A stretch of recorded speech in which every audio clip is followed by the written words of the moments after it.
You're welcome back. Thanks for staying with us. In business, despite an increase in crop production and international trade following a pandemic-disrupted 2020, global food prices have risen to 10-year highs, increasing pressure on many emerging markets. Following a 2-month respite from month-on-month declines, the UN's World Food Price Index averaged 130 points in September, representing a rise of 1.2% on month-on-month basis. The index is now sitting at levels not seen since 2011. While food prices are high across board, cereal prices are seeing a notable spike. Wheat prices, for instance, are currently up as much as 40% year-on-year. And a key driver of this is the expanded use of wheat for livestock feed, which in turn stems from higher coarse grain prices.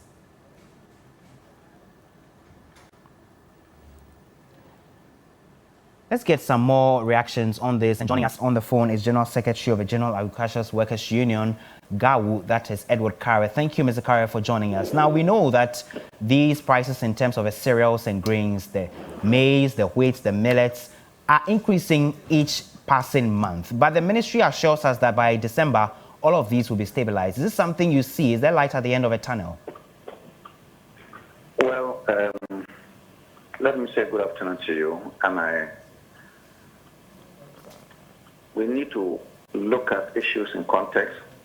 And if you take the production season, October to December is harvesting time for both the southern part of the country and the northern part of the country. So generally, whenever it's harvesting time, prices come down. And so there's the likelihood that there will be either stabilization of the prices as we have now, or prices will go up, but then they will go up at a smaller margin. Okay. So it's normal that between October and December, either prices fall to the floor level, where farmers are unable to sell to make up for their cost, or prices are stabilized. So that point is clear that natural fact the prices, we don't expect prices to go up astronomically between October and December. Right.